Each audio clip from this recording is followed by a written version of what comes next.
parecería que en realidad alguien tiene que pensar en esta historia de que si yo estoy excedido de peso no puedo estudiar gastronomía, y si yo soy alto no debería ser especialista en básquet. No sé cuál será el planteo. Quiero decir, parece como absurdo pensar en alguien que tenga una nariz muy larga y sea catador de olores, de perfume, qué sé yo, por decirte algo.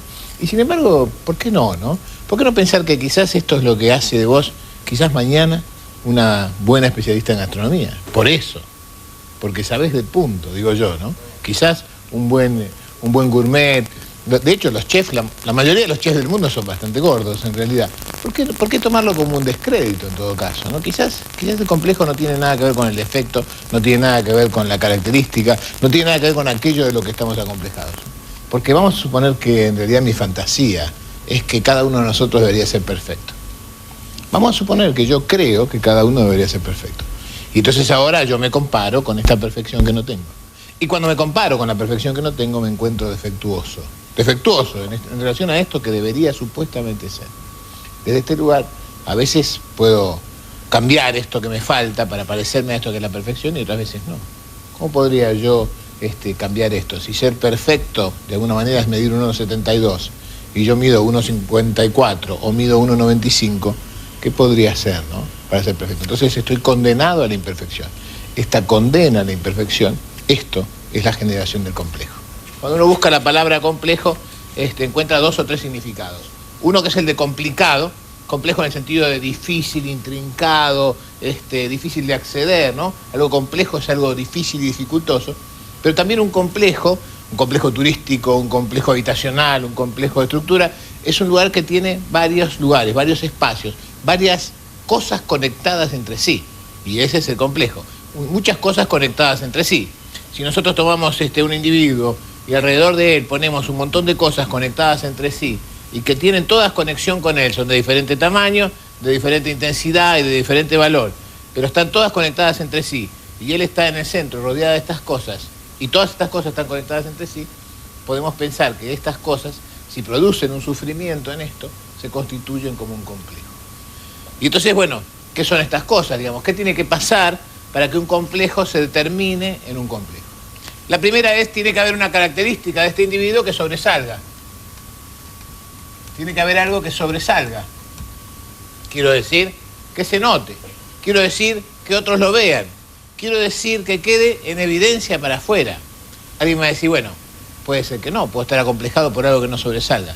No importa, basta que yo crea que puede sobresalir.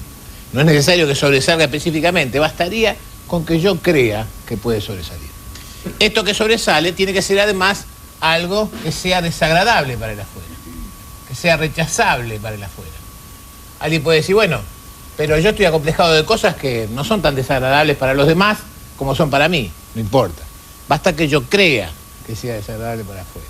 En realidad, no importa si de verdad es desagradable o no desagradable, basta que yo crea. Tiene que ser además y por el momento incuestionable, quiero decir, tiene que estar, sí o sí. No puede ser que esté o puede ser que no esté, porque yo tengo que creer que sí está y que permanece en el tiempo. Porque si es un hecho episódico, no se alcanza a armar este complejo. Tiene que ser algo que permanezca en el tiempo. Y tiene que ser algo que me incomode. Que me incomode en sí mismo o que me incomode en la respuesta que yo veo en los demás. Tiene que ser algo que me ponga en una situación incómoda a mí. Y por lo tanto, por este complejo, finalmente, tiene que terminar condicionando mi conducta. Cuando empieza a condicionar mi conducta, ese condicionamiento puede redundar en una historia que todos los que tengan algún complejo hemos tenido, tenemos, lo sabemos muy bien, que es que en lugar de sentirme como este que está aquí, empiezo a sentirme así. Y empiezo a achicarme frente a afuera. Empiezo a sentir que en realidad soy menos. Soy menos que antes, soy menos que otros, soy menos de lo que podría ser. Y empiezo a creerme que en realidad hay una perfección que tengo que alcanzar. Empiezo a creerme que en realidad hay algo perfecto que tengo que dimensionar. Pero piénsenlo de la siguiente manera, ¿no? Un profesor de filosofía me enseñó algún día, ¿no? Que es una mesa perfecta. Una mesa perfecta es una mesa que no le falta nada para hacer mesa y que no le sobra nada para hacer mesa. Quiero decir, una mesa perfecta es algo que no le falta nada y que no le sobra nada. Algo que tiene todo lo que tiene que tener para hacer una mesa. una tabla, pata, una o más, etcétera, etcétera, etcétera, la función inclusive. Pero tiene que tener todo lo que le corresponde a la mesa y no tiene que faltarle nada. Entonces yo digo ahora, ¿qué es entonces Ángeles, te llamas? Ángeles. ¿Qué es entonces Ángeles? Una Ángeles perfecta. Una Ángeles perfecta es una Ángeles que no tiene nada que no sea de ángeles y que no le falta nada para ser ángeles. Esto es vos, la que sos. Y si vos no te puedes dar cuenta de esto, entonces estás abriendo el camino de un defecto que no tenés. Pero no podrías ser mejor, depende. Podrías crecer, no sé si ser mejor. Nadie puede ser mejor de lo que es, alguien puede crecer. ¿Alguien puede trabajar para su propio crecimiento y desarrollo? Claro que sí. ¿Alguien puede cumplir mejor la función que le corresponde como la persona que es? Pero perfecta. La perfección es o una cosa divina, reservada a Dios, digamos, a la cual no vamos a aspirar, o, si hablamos de la perfección de humano, esto que cada uno es verdaderamente. Y de hecho, un defecto es algo que me falta. Un defecto, por definición, es algo que me falta. ¿Qué le falta a Ángeles para ser ángeles? Nada. ¿Qué le falta a Ada para ser Ada? Nada. ¿Qué le falta a Alcira para ser Alcira? Nada. ¿Qué le falta a Cecilia para ser Cecilia? Que le dé la palabra, porque la media hora que está con la mano levantada. Sí, claro, Cecilia. No, digo que uno se siente que le falta algo con respecto a un modelo que se está identificando. Bueno, bárbaro. Pero entonces esto es, el modelo es la perfección. No nos falta nada a nosotros mismos, claro, pero sí con respecto a otra bien. persona. Entonces, ¿cuál es nuestra...? Modelo. Muy bien. Entonces, ¿cuál es nuestro problema? Nuestro problema es poner la perfección afuera. Nuestro problema es querer parecernos a otro. Nuestro problema es querer ser todos igual. Bueno, la verdad es que si este es el defecto que tenemos, yo digo, no se soluciona volviéndose como aquellos que son más exitosos, más triunfadores, que yo considero mejores que yo. Esto se soluciona sabiendo que no hay nadie mejor que yo. Sabiendo que no hay nadie a quien yo me tenga que parecer. Sabiendo que no hay nadie que yo tenga que ser como. Sabiendo que yo tengo que ser como yo soy. Este es el desafío. El desafío es volverse más parecido a uno mismo. De hecho, como siempre decimos, este programa no es un programa terapéutico, no intenta reemplazar ninguna terapia. Pero sabemos que la tarea de todos los terapeutas del mundo, de todos los terapeutas del mundo, de cualquier línea, psicoanalítica, gestáltica, yanguiana, psicodrama, lo que ustedes quieran, los terapeutas de todas las técnicas del mundo conducen hacia un solo sentido: tratar de que el individuo se vuelva más parecido a sí mismo. Ninguna terapia que te transforme, ninguna terapia que haga que vos seas otra persona es una verdadera terapia sanadora. Una terapia que te ayude, una situación que te ayude, un hecho terapéutico es alguien que te ayuda cada vez más a que seas como sos. Ser como sos es lo mejor que te puede pasar. Es el único camino hacia el que conducirte. Porque la gente cree que en realidad se siente mal porque tiene complejo. Lo que no se da cuenta es que en realidad tiene complejo porque se siente mal. El orden es inverso. El orden no es en realidad este orden de creer que porque todo esto me pasa, entonces yo me achico. Sino que el orden se transforma en una historia de porque yo me siento chiquito, me sigue pasando todo esto. Porque todo esto puede estar pasando. Pero si yo me salgo de este lugar, si no me quedo en el medio de este complejo, si me corro de esta situación, entonces todo esto sigue estando, pero yo ya no soy la víctima de todo esto. El acomplejado es alguien que se ha elegido como la víctima de todo esto que le pasa. Y a veces sin darse cuenta. Por supuesto que hay otros que dijeron, y otros que señalaron, y otros que le informaron que tiene la nariz que tiene. Es verdad. Y hay otros que le dijeron que quedaría mejor con otra nariz. Y hay otros que le dijeron que si en realidad se sometía a una operación de cirugía estética para sacarse esas arrugas que lo único que hacían era mostrar la edad que verdaderamente tenían, se verían mucho mejor. Y yo no sé si después se vieron mucho mejor, ¿no? Algunas de estas caras que vemos supuestamente índice de belleza, estas caras que yo llamo caras contra el viento, yo no estoy muy seguro si aumentaron la belleza, pero seguro que sacaron las arrugas. Y como el complejo estaba puesto en las arrugas, resolvieron, entre comillas, el complejo de las arrugas y los trasladaron a otro lugar. Pero empieza en esto que bien vos decís, depende de cómo estés. Entonces ahora, ¿cómo se trabaja la historia del complejo? Trabajando sobre uno, no sobre el complejo. No se resuelve esto. Y en todo caso, y esto tiene mucho que ver con algunas de estas cosas que no nos gustan de nosotros y que se pueden corregir, recién cuando uno se amiga con uno, empieza a poder corregir lo otro, ¿no? Recién cuando estamos amigados con nosotros, recién cuando deje de estar peleado conmigo porque soy gordo, quizás pueda empezar.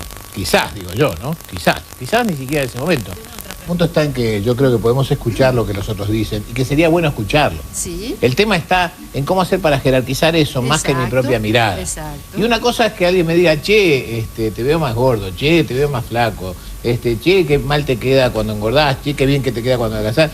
Esto es una cosa. Sí. Y la otra cosa es aquello que es dicho desde el lugar de descalificación. Claro. Del lugar de, está mal si sos así. Exacto. Este es el lugar complicado. Y no es porque no coincida con lo mío, no es porque no coincida con mi mirada que yo lo descarto porque su protointención es diferenciarse. Lo que no valoramos en todo caso, en todo esto, es por qué este complejo nos pesa tanto, ¿no? ¿Por qué tanta historia esto de lo que los otros dicen? ¿Por qué es tan pesado todo este tema? Hace unas semanas murió en Argentina Indra Devi. Realmente una mujer increíble. Y ella me enseñó, yo lo digo con mucha emoción esto, ella me enseñó a mí esto que yo voy a tratar de mostrarles ahora. ¿Me ayudas? Vení. ¿Tu nombre es? Juan Manuel. Juan Manuel. Juan Manuel es un asistente al programa, un tipo fuerte, ¿no? Sólido. Muy bien. Vamos, te pido por favor que te pongas fuerte, así, fuerte. Con fuerza. Hace fuerza. Eso es. Es un tipo fuerte, es un tipo sólido, es un muy buen tipo, es un tipo maravilloso, la verdad, es un tipo extraordinario, con una fuerza increíble, ¿eh? De verdad, si ustedes supieran... Vení, que le vamos a mostrar. Fuerte, vos sos un tipo fuerte, Juan Manuel, vení. Mirá la fuerza que tiene. Tipo fuerte, un tipo sólido, un tipo de... ¿Sí? ¿Verdad? Sí. Bueno, un tipo maravilloso. La verdad es que estoy un poco preocupado por él porque en cualquier momento se nos va a caer a pedazos y porque en realidad no sabe lo que puede, no sabe lo que quiere y no sabe lo que hace. ¿Qué pasa? ¿Te estás cansando? ¿Por qué estás más flojito? No. No es un tipo fuerte, un tipo fuerte y sólido. Así. Un tipo fuerte y sólido, es un tipo en quien uno puede confiar. Eso es. Pero a veces se cae, a veces es un poco tonto. ¿Qué pasó? ¿Qué pasa cuando digo un poco tonto? Y esto, está bien, gracias. Y esto es lo que pasa, ¿no? Depende de las palabras que vengan de afuera, es mi respuesta. Si alguien me dice yo soy un tipo fuerte, sólido, qué sé yo, y tiendo a creérmelo, tengo esta fuerza que tenías al principio. Y después ya me va costando mantenerlo. Es más difícil mantener la historia de mi fortaleza cuando escucho de afuera que me dicen que no lo soy, que cuando escucho de afuera que me dicen que lo soy. ¿Se entiende lo que digo? Gracias. ¿Se entiende esto? Entonces, cuando escuche de afuera que le dicen que usted no puede, que usted no sabe, que usted no sirve, cuando dicen de afuera que si usted no es de tal manera, usted no existe, cuidado, ¿no? Cuidado, porque si usted se va a creer estas ideas, entonces vamos a terminar dándole el gusto a aquellos que les conviene que yo piense que yo no existo para poder valorizarse ellos. A veces hablando con colegas que se dedican a cirugía estética, nos ponemos de acuerdo en la importancia que tendría, antes de hacerse una cirugía, entender muy bien qué es lo que sigue, ¿no?